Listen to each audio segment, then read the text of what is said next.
siwakwamama wakhatebe lo mzi wakwalo siyabulisa ngegama likaYesu Kristu unyana kaThixo osivelayo. Lo uthetha iDiphile Inkosi.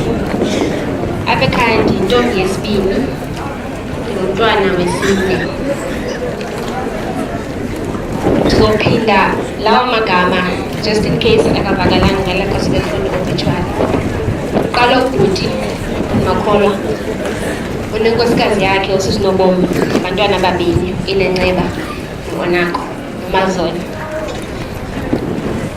Ibe uNathi ongasekhoyo onomntwana onguliyabona benguMaqaba yaqhawuleza into ezikhangwezi. Ibe ndim iDiphile Inkosi bengisanelisiwe onomntwana uAlipheli lujulile uthando lwenkosi. Ibe uKonke, ibe ngumzukulwana wakhe uMayanda.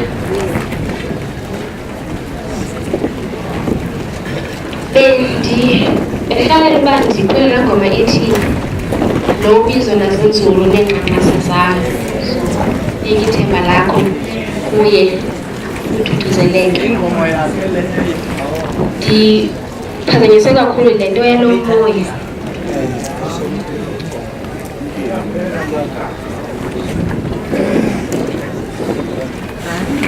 Ndicinga uba before lo moya sizocula enye yeengoma zikatata. Andazi kakuhle uba ibiyephi yona yona.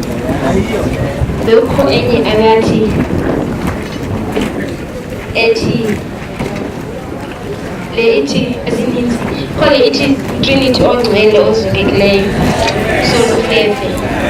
Kukho ethi uthando lukababa uyithanda kakhulu. Kukho le ithi nyana kaThixo logazi lakho laliphalazwa ngelityala lam ebemthanda nowazithwala izono. Zininzi ngoma ezithanda besisicule qha apha ekhaya besingenaculo, so besiye sizibhidanisa iingoma singalandeli kakuhle ngesikhathi. Besihlalela izolo uthenga iculo ukuze sicule silandelanise. Manzukwa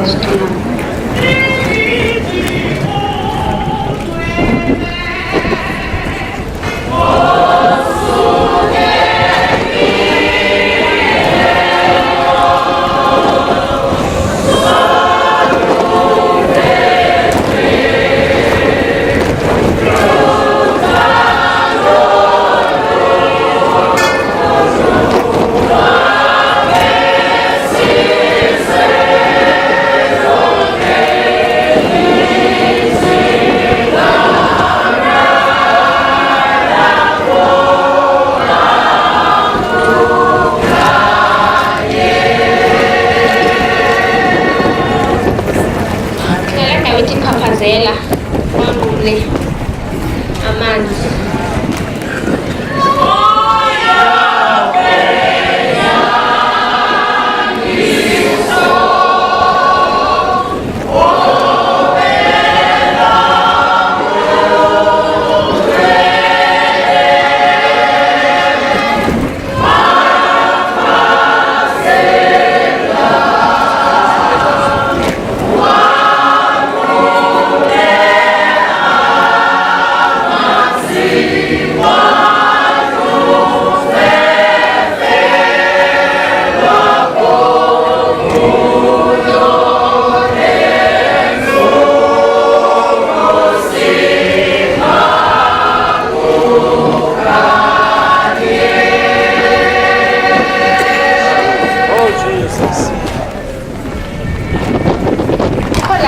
isiXhosa ithi isitya esihle azifili. Andiyazi ngamathetho uthini, kodwa namhlanje xa ndizibonela intsingiselo yam, xa ndibona le ntente igcwele kangaka, besingakhange siyilindele izobanje, sibe singakhange siyazi into yoba i-impact ingaka katata konke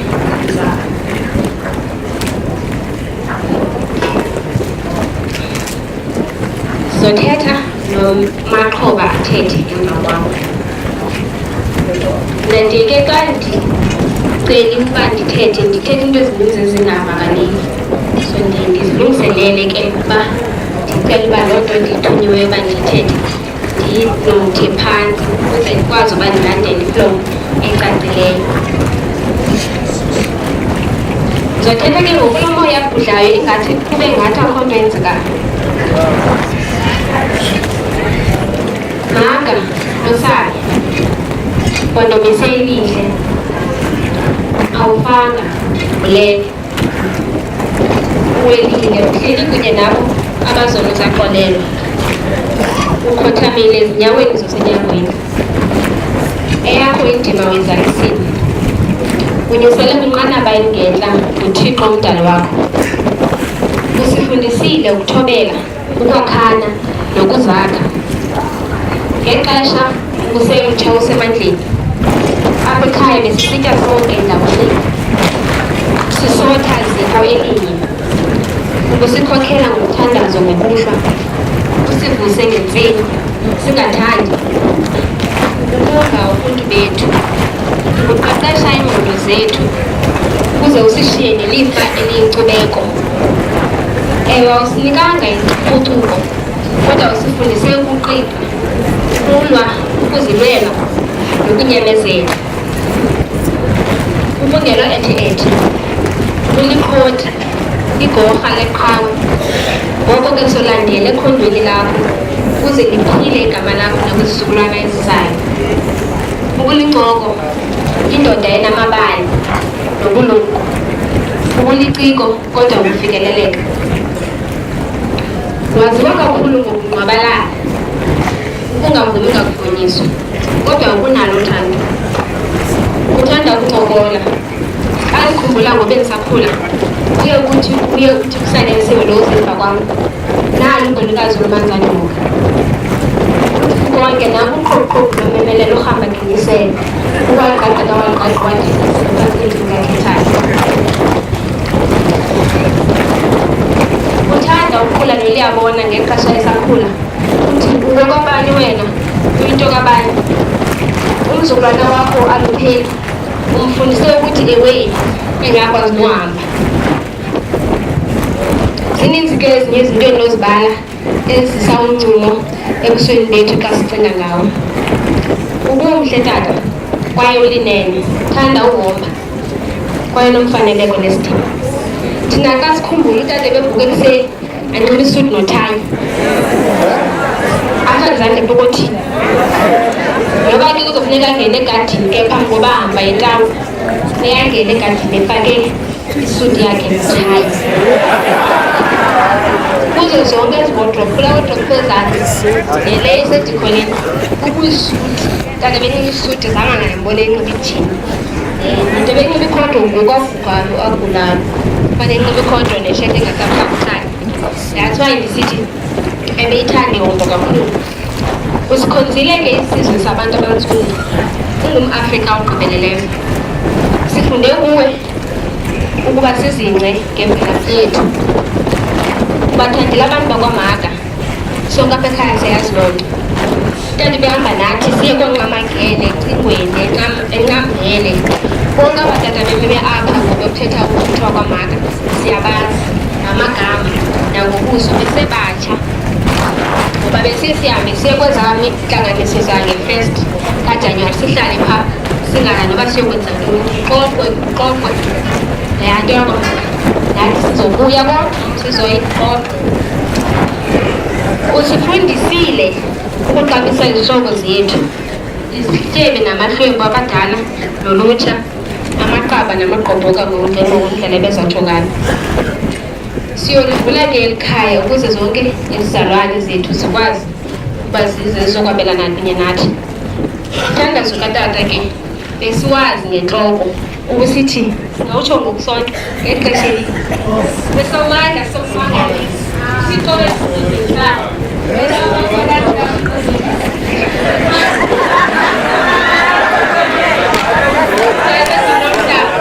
Athi ke ngoku wena gazi lakho lebhokhwe igazi elikhulu ngaphezu kwamagazi onke. igazi lakho igazi elingcono kunegazi elungisa ku-apeni. Athi ke ngoku thina nabasemibhobheni nabasezijele nabasezibhedlela bekukani bekuthandaza kanjani ekhaya kuyaqhubekile ngoba beseyigqibezela kodwa besiqaqala ethi sommangalisi lo ukuthi ebemoyika uThixo kakhulu. Kwezenkolo ilizwi thina siqale ukuliva apha ekhaya zange sashunyayeza kwezinye indawo, sive ngoYesu ophilisayo apha ekhaya. Tata wayashumayele ngoku inkonzo yayiselapha intlako seqhibini ngokusemajoni ade ancotshe athi xa ithetha ukuthi xa kufikela kasebakazophuma icawa uzothandazwa akuthandazela abantu ababamamama baphile nabantu abazongamkeli Yesu ababeka izandla maye bathi besisithandaza xa ugqilwa amtshela inkosi siyazi bakithi ukuthi makwanje kuyolala bewungatsho uba good night bekuthiwa inkosi. Utata bengawoyiki amafela namagqirha.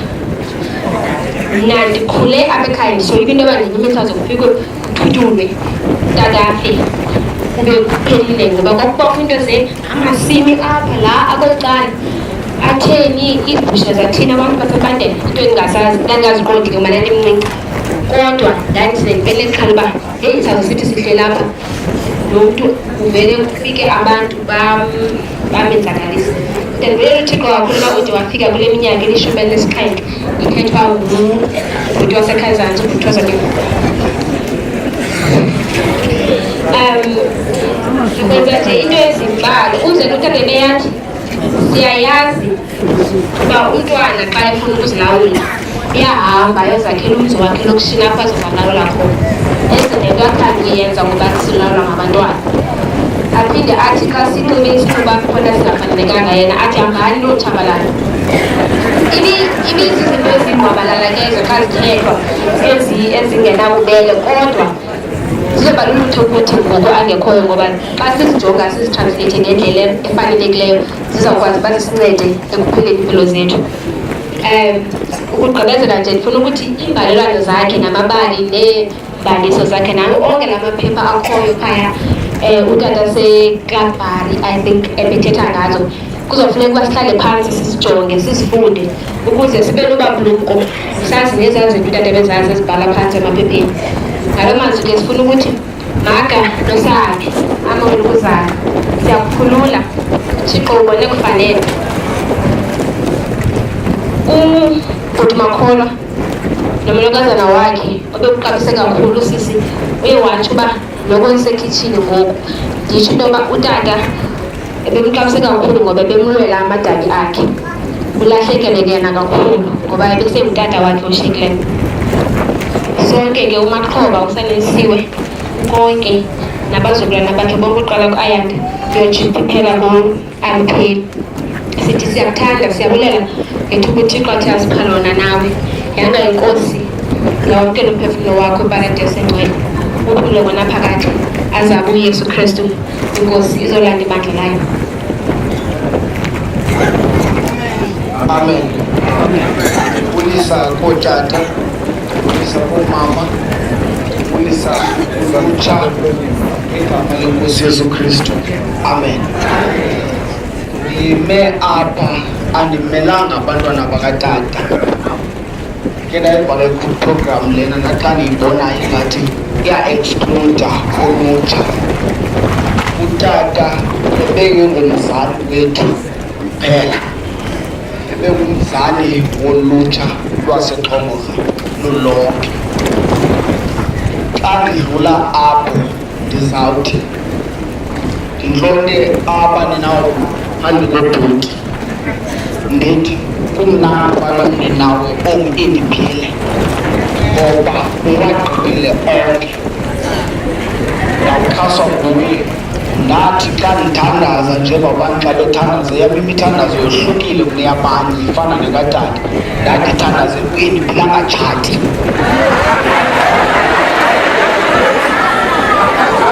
Number 2, uthe utata ndiyi-bodyguard kamama, so ndime apha nge-bodyguard.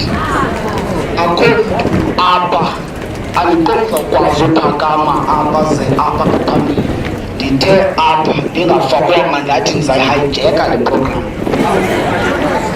akunothetha umnina wam nakumnina wam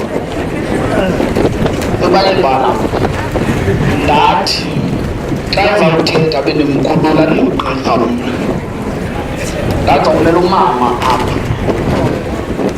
umama utata into ayenzayo wasilelwa nguThixo ngumama ongumarhadeni wasuka kule ndawo besuka kuba bedibana kuyo zange sayixelela azange sayibuza asibuza bekhaya ndizambuza kodwa umama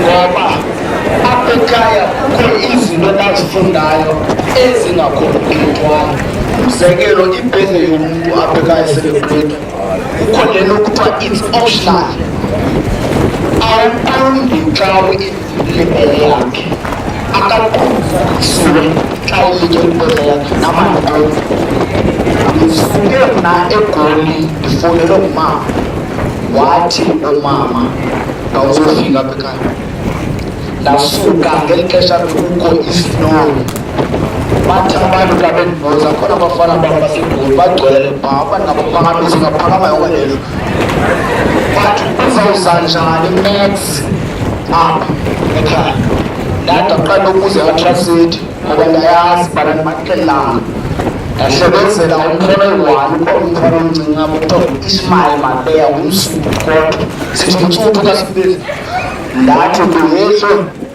hamba ngoku ndiya ekhawunta ndakaphilana ndastaka endleleni nditravelishe 36 hours kuza apha into ibhasi xa istake after laa ndawo kuthiwa nguMontrosa ndacinga ujika ngelakhi ifowuni angabicimile because bendifuqale ndifowuni umama because umntu ebenzela ii-decisions apha ekhaya umama so ngarathi jika mntanam because andakwazi andajika ndazofika apha ndikafika apha ekhaya ndafike ndalala because ndifike ebusuku ngokuthetha ndifika kwam ndivuswe ngumntu ubabazam ndahlala notata wathile ndikuzithetha ezinyalo kuyichasa wathi makuvuke ekuseni ngo-5 ndizabexhomborha ndize kuthi kotata omncinci bam utata omncinci wam utata omncinci sebethu utsotso nodambayo nodumo indakanjalo kodwa kotata bam sayaphakuyo wazinto ezithetha ndeva xa esithi bekhana ndifike because ndingumntu ongekhoyo kakhulu apha ekhaya sendawufika ndarealize uba uyakhuleka ndathi ndibahlebe nodamba yakho kodwa bakutanga khulu apha kodwa kuyiwajana ndathi uyahamba mkhululeni ndathi xa ndimkhulula thina samkhulula sina-10 years ukuba aphilele abantu basemxhomorha akakho apha kuthi umklemba wathi utata ndiyamthanda mntana but ndiyayazi boy sithi uyayithanda ixhobo utata samkhulula kudala simkhululela abantu basemxhomorha ukuba abantu basemxhomorha xa sebesisacrifice utata for bona bangakwazi ukugqibezela imisebenzi yabo abantwana babe basafarishini yeyona ibe ndiyiphakamela kuphela ngoba emceweni ndiyayicela loo nto leyo uyithethile bayayazi abantu athe kubo mabalandele laa nto ebeyenza le ibangele uba anyukelwe yiswekile sixolile thina ndithe ekuseni xa bendithetha nosibhidile umncinci ndathi xola ndikhona umama usekhona ayingxaki umama ukwazile ukusikherisha sonke utata ehoye abantu basentlongo abantu baseXhobhoka ngabona baluzileyo ngaphezu kwethu. Ndingayithanda loo nto leyo, yeyona nto bendiyililela. Ndathi if iligesi utata ayishiyileyo engayigqibanga ingangahambi iye kule ndawo ebeyithetha kwaba bantu bakuyo. So ngazawugqiba ndiyishiya neresponsibility yokuba umama uzawugqiba umsebenzi wakhe wokukhulisa aba bantwana. Abantu baseXhobhoka mabathathe uxanduva lokuba bagqibezele ezaa zinto bezisenziwa utata. Utata uthe uzawutorha xa engazinzi.